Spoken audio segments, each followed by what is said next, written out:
Red wine ಭೂಮಿಯ ಮೇಲೆ ದೊರೆಯುವಂತ ಒಂದು ಅಮೃತ ಅಂತಾನೆ ಇದನ್ನ ಕರೆಯಲಾಗುತ್ತೆ.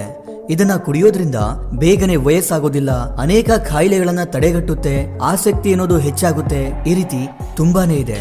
ಆದ್ರೆ ಮದ್ಯಪಾನ ಮಾಡೋದ್ರಿಂದ ನಮ್ಮ ಆರೋಗ್ಯ ಹಾಳಾಗುತ್ತೆ, ಅದರಿಂದ ಯಾವ ಲಾಭವೂ ಇಲ್ಲ ಅಂತ ತುಂಬಾ ಜನ ಅನ್ಕೊಂಡಿದ್ದಾರೆ. ಆದ್ರೆ ಕೆಲ ಸಂಶೋಧನೆಗಳು ಹೇಳೋ ಪ್ರಕಾರ ಮದ್ಯಪಾನ ಮಾಡೋದ್ರಿಂದ ನಮ್ಮ ದೇಹಕ್ಕೆ, ನಮ್ಮ ಆರೋಗ್ಯಕ್ಕೆ ಬಹಳಷ್ಟು ಉಪಯೋಗಗಳಿದೆ. ಅದರಲ್ಲೂ ರೆಡ್ ವೈನ್ ನ ಕುಡಿಯೋದ್ರಿಂದ ತುಂಬಾನೇ ಒಳ್ಳೇದು. ಅಷ್ಟಕ್ಕೂ ಏನಿದು ರೆಡ್ ವೈನ್, ಇದನ್ನ ಕುಡಿಯೋದ್ರಿಂದ ಏನೆಲ್ಲ ಲಾಭಗಳಿದೆ ನೋಡ್ಕೊಂಬರೋಣ ಬನ್ನಿ. ಮೊದಲಿಗೆ ರೆಡ್ ವೈನ್ ಅಂದ್ರೆ ಅದೊಂದು ಕೆಂಪು ದ್ರಾಕ್ಷಿಗಳಿಂದ ತಯಾರಿಸುವಂತ ಒಂದು ರೀತಿಯ ಆಲ್ಕೋಹಾಲ್ ಪಾನೀಯ. ಈ ಕೆಂಪು ದ್ರಾಕ್ಷಿಯ ಸಿಪ್ಪೆ, ಬೀಜ ಮತ್ತೆ ರಸವನ್ನ ತುಂಬಾ ದಿನಗಳ ಕಾಲ ಹಾಗೆ ಇಟ್ಟು ಅದು ಕೆಂಪು ಬಣ್ಣದ ಆಲ್ಕೋಹಾಲ್ ಆಗಿ ತಯಾರಾಗುತ್ತೆ.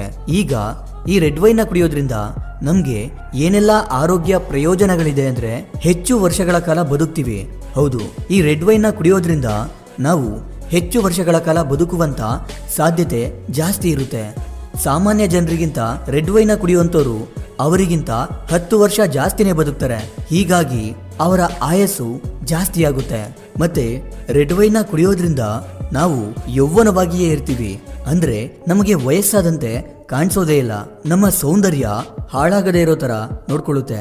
ಆ ರೀತಿ ಜಾದು ಮಾಡುವಂತ ಶಕ್ತಿ ಇರೋದು ಈ ರೆಡ್ ವೈನ್ಗೆ ಮಾತ್ರ. ಹಾಗೆ ಈ ರೆಡ್ ವೈನ್ ನ ಕುಡಿಯೋದ್ರಿಂದ ಒಂದು ದೊಡ್ಡ ಲಾಭನೇ ಇದೆ. ಅದೇನಂದ್ರೆ ಇತ್ತೀಚಿನ ದಿನಗಳಲ್ಲಿ ಹೆಚ್ಚಾಗಿ ಎಲ್ಲರೂ ಸಾವನ್ನಪ್ತಿರೋದು ಹೃದಯಾಘಾತದಿಂದ.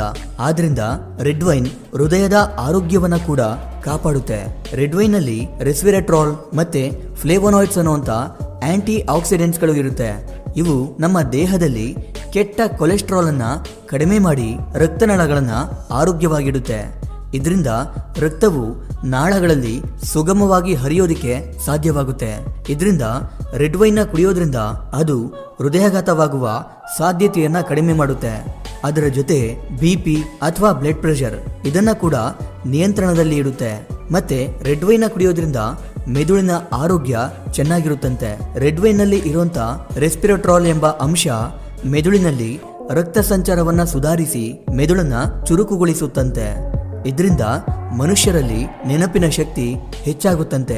ವಯಸ್ಸಾದ ಮೇಲೆ ಬರುವಂತ ಮರೆತು ಹೋಗುವ ಸಮಸ್ಯೆ ಸ್ವಲ್ಪ ಮಟ್ಟಕ್ಕೆ ಕಡಿಮೆಯಾಗುತ್ತೆ. ಮತ್ತೆ ರೆಡ್ ವೈನ್ ಚರ್ಮದ ಆರೋಗ್ಯವನ್ನ ಸಹ ಕಾಪಾಡುತ್ತೆ. ಹೌದು, ರೆಡ್ ವೈನ್ ನಲ್ಲಿ ಇರುವಂತ ಆಂಟಿ ಆಕ್ಸಿಡೆಂಟ್ಸ್ ದೇಹದಲ್ಲಿನ ಕೋಶಗಳಿಗೆ ಹಾನಿ ಮಾಡುವಂತ ಫ್ರೀ ರ್ಯಾಡಿಕಲ್ಸ್ ನ ವಿರುದ್ಧ ಹೋರಾಡಿ ಚರ್ಮದ ಆರೋಗ್ಯವನ್ನ ಕಾಪಾಡುತ್ತೆ. ಹಾಗೆ ಇದರಿಂದ ಚರ್ಮದ ಕಾಂತಿ ಕೂಡ ಹೆಚ್ಚಾಗುತ್ತೆ. ನಿಮ್ಗೆ ಇನ್ನೊಂದು ವಿಷಯ ಗೊತ್ತಾ? ರೆಡ್ ವೈನ್ ಕ್ಯಾನ್ಸರ್ ನ ವಿರುದ್ಧ ಕೂಡ ಹೋರಾಡುತ್ತೆ. ಇದು ಕೆಲವು ಕ್ಯಾನ್ಸರ್ ಸೆಲ್ಗಳ ಬೆಳವಣಿಗೆಯನ್ನ ನಿಧಾನಗೊಳಿಸುತ್ತಂತೆ. ಹಾಗಂತ ಹೆಚ್ಚಾಗಿ ರೆಡ್ ವೈನ್ ನ ಕುಡಿಬಾರ್ದು. ಹಾಗೆ ರೆಡ್ ವೈನ್ ನ ಕುಡಿಯೋದ್ರಿಂದ ಹಲ್ಲು ಮತ್ತು ಬಾಯಿಯ ಆರೋಗ್ಯಕ್ಕೂ ತುಂಬಾ ಒಳ್ಳೆಯದು. ಅದು ಹೇಗಂದ್ರೆ ರೆಡ್ ವೈನ್ ನಲ್ಲಿ ಇರುವಂತ ಕೆಲವು ಫಾಲಿಫಿನಾಲ್ಗಳು ಹಲ್ಲುಗಳ ಮೇಲೆ ಬ್ಯಾಕ್ಟೀರಿಯಾ ಬೆಳೆಯೋದನ್ನ ತಡೆಗಟ್ಟುತ್ತೆ. ಅಷ್ಟೇ ಅಲ್ಲದೆ ರೆಡ್ ವೈನ್ ನಮ್ಮಲ್ಲಿ ಇಮ್ಯುನಿಟಿ ಪವರ್ ಅನ್ನ ಹೆಚ್ಚಿಸುತ್ತೆ. ಅಂದ್ರೆ ನಮ್ಮ ದೇಹದಲ್ಲಿ ರೋಗ ನಿರೋಧಕ ಶಕ್ತಿಯನ್ನ ಜಾಸ್ತಿ ಮಾಡಿ ನಮಗೆ ಕಾಯಿಲೆಗಳು ಬರದಂತೆ ನೋಡಿಕೊಳ್ಳುತ್ತೆ. ಜೊತೆಗೆ ರೆಡ್ ವೈನ್ ನ ಕುಡಿಯೋದ್ರಿಂದ ನಮ್ಮ ದೇಹದಲ್ಲಿ ಕೀಲು ನೋವು ಸಮಸ್ಯೆಗೆ ರಾಮಬಾಣವಾಗಿ ಕೆಲಸ ಮಾಡುತ್ತೆ.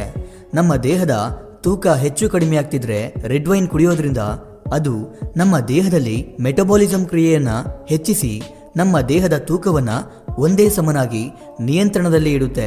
ಹಾಗೆ ನಮ್ಮ ಮಾನಸಿಕ ಒತ್ತಡವನ್ನ ಕಡಿಮೆ ಮಾಡಿ ಮನಸ್ಸು ಶಾಂತವಾಗಿರೋದ್ರಿಂದ ನಮ್ಮ ಆರೋಗ್ಯಕ್ಕೂ ತುಂಬಾ ಒಳ್ಳೆಯದು. ಈ ರೀತಿ ರೆಡ್ ವೈನ್ ನ ಕುಡಿಯೋದ್ರಿಂದ ನಮ್ಗೆ ಅನೇಕ ಲಾಭಗಳಿದೆ. ಆದ್ರೆ ರೆಡ್ ವೈನ್ ನ ಕಡಿಮೆ ಪ್ರಮಾಣದಲ್ಲಿ ಕುಡಿದ್ರೆ ಮಾತ್ರ ನಮ್ಮ ಆರೋಗ್ಯಕ್ಕೆ ಒಳ್ಳೆಯದು.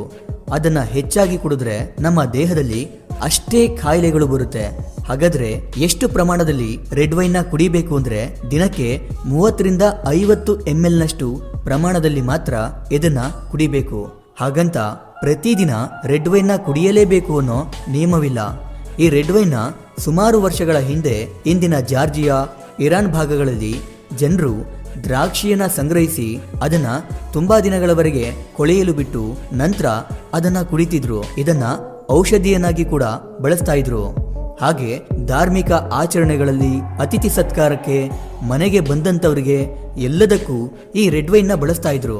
ಮತ್ತೆ ಈ ರೆಡ್ ವೈನ್ ನ ಕಲರ್ ಯಾಕೆ ಕೆಂಪು ಬಣ್ಣದಲ್ಲಿ ಇರುತ್ತೆ ಗೊತ್ತಾ? ಅದಕ್ಕೆ ಕಲರ್ ಬರೋದಕ್ಕೆ ಯಾವುದೇ ರೀತಿಯ ಕೆಮಿಕಲ್ಸ್ ಗಳನ್ನ ಹಾಕೋದಿಲ್ಲ. ಹೀಗಿದ್ರೂ ರೆಡ್ ವೈನ್ಗೆ ಹೇಗೆ ಕೆಂಪು ಕಲರ್ ಬರುತ್ತೆ ಅಂದ್ರೆ, ರೆಡ್ ವೈನ್ ಮಾಡೋದಕ್ಕೆ ದ್ರಾಕ್ಷಿ ಅದರ ಸಿಪ್ಪೆಯನ್ನ ಕೂಡ ಜೊತೆಯಲ್ಲೇ ಹಾಕಿ ಫರ್ಮೆಂಟೇಷನ್ ಮಾಡಲಾಗುತ್ತೆ. ಹೀಗಾಗಿ ಆ ದ್ರಾಕ್ಷಿಯ ಸಿಪ್ಪೆಯಲ್ಲಿ ಆಂಥೋಸೈನಿನ್ ಎಂಬ ಅಂಶ ಇರೋದ್ರಿಂದ ಅದು ವೈನ್ಗೆ ಕೆಂಪು ಬಣ್ಣವನ್ನ ಕೊಡುತ್ತೆ. ಇದೇ ಕಾರಣಕ್ಕೆ ಇದನ್ನ ರೆಡ್ ವೈನ್ ಅಂತ ಕರೆಯಲಾಗುತ್ತೆ. ಹಾಗೆ ರೆಡ್ ವೈನ್ ನ ಎಂಥವರು ಕುಡಿಯಲೇಬಾರದು ಅಂದ್ರೆ, ಈಗಾಗಲೇ ಯಾರಿಗೆ ಕಿಡ್ನಿ ಸಮಸ್ಯೆ, ಲಿವರ್ ಸಂಬಂಧಿತ ಕಾಯಿಲೆಗಳು ಇರುತ್ತೋ ಅಂಥವರು ರೆಡ್ ವೈನ್ ನ ಕುಡಿಬಾರ್ದು. ಗರ್ಭಿಣಿಯರಿಗೂ ಕೂಡ ಇದು ಒಳ್ಳೇದಲ್ಲ. ಮತ್ತೆ ಈಗಾಗಲೇ ಮಧುಮೇಹ ಅಥವಾ ಶುಗರ್ ಕಾಯಿಲೆ ಇರೋರು ರೆಡ್ ವೈನ್ ನ ಕುಡಿಬಾರ್ದು. ಯಾರೆಲ್ಲ ಪ್ರತಿದಿನ ಮಾತ್ರೆಯನ್ನ ಸೇವಿಸುತ್ತಾರೋ ಅವರು ಸಹ ರೆಡ್ ವೈನ್ ನಿಂದ ದೂರ ಇರಬೇಕು. ಸಾಮಾನ್ಯವಾಗಿ 21 ವರ್ಷಕ್ಕಿಂತ ಮೇಲ್ಪಟ್ಟವರು ಈ ರೆಡ್ ವೈನ್ ನ ಕುಡಿಯೋದು ಸೂಕ್ತ. ಈ ರೆಡ್ ವೈನ್ ನ ಕೆಲವೊಂದು ಬಾರಿ ಬುಲ್ಗಳಿಗೆ ಕೂಡ ಕುಡಿಸಲಾಗುತ್ತೆ. ಯಾಕಂದ್ರೆ ದೇಹಕ್ಕೆ ಬಲ ಬರುತ್ತೆ ಅಂತ ಇದನ್ನ ಬಳಸ್ತಾರೆ. ಕೆಲವೊಬ್ಬರಿಗೆ ರೆಡ್ ವೈನ್ ನ ಕುಡಿಯೋದಕ್ಕೆ ಇಷ್ಟ ಇರೋದಿಲ್ಲ. ಅಂಥವರು ರೆಡ್ ವೈನ್ ನ ಕುಡಿಯದೆ ಅದರಲ್ಲಿ ಸಿಗೋಂತ ಲಾಭವನ್ನ ನ್ಯಾಚುರಲ್ ಆಗಿ ಹೇಗೆ ಪಡ್ಕೋಬಹುದು ಅಂದ್ರೆ, ಕೆಂಪು ದ್ರಾಕ್ಷಿಯನ್ನ ತಿನ್ನೋದು, ದ್ರಾಕ್ಷಿ ಜ್ಯೂಸನ್ನ ಕುಡಿಯೋದು, ದಾಳಿಂಬೆ, ಗ್ರೀನ್ ಟೀ, ಡಾರ್ಕ್ ಚಾಕ್ಲೇಟ್ ಇವುಗಳನ್ನ ಸೇವಿಸೋದ್ರಿಂದ ಕೂಡ ರೆಡ್ ವೈನ್ ನಲ್ಲಿ ಸಿಗೋಂತ ಕೆಲ ಲಾಭಗಳನ್ನ ಪಡ್ಕೋಬಹುದು. ಇನ್ನೊಂದು ವಿಷಯ ಏನಂದ್ರೆ, ವೈನ್ ಬಾಟಲ್ಗಳು ಯಾಕೆ ಹೆಚ್ಚಾಗಿ ಹಸಿರು ಅಥವಾ ಕಂದು ಬಣ್ಣದಲ್ಲೇ ಇರುತ್ತೆ ಅಂತ ಯಾವತ್ತಾದ್ರೂ ಯೋಚನೆ ಮಾಡಿದಿರಾ? ಯಾಕಂದ್ರೆ ಬೆಳಕು ಡೈರೆಕ್ಟ್ ಆಗಿ ವೈನ್ ಬಾಟಲ್ಗಳ ಮೇಲೆ ಬೀಳೋದ್ರಿಂದ ಒಳಗಡೆ ಇರುವಂತ ವೈನ್ ನ ಗುಣಮಟ್ಟ ಹಾಳಾಗುತ್ತೆ. ಇದೇ ಕಾರಣಕ್ಕೆ ಹಸಿರು ಮತ್ತು ಕಂದು ಬಣ್ಣದಲ್ಲೇ ಬಾಟಲ್ ಇದ್ರೆ ವೈನ್ ಹಾಳಾಗದಂತೆ ಅದನ್ನ ತಡೆಯುತ್ತೆ. ನಾನಿಲ್ಲಿ ಯಾರಿಗೂ ಕೂಡ ರೆಡ್ ವೈನ್ ನ ಕುಡೀರಿ ಅಥವಾ ಕುಡಿಬೇಡಿ ಅಂತ ಹೇಳ್ತಿಲ್ಲ.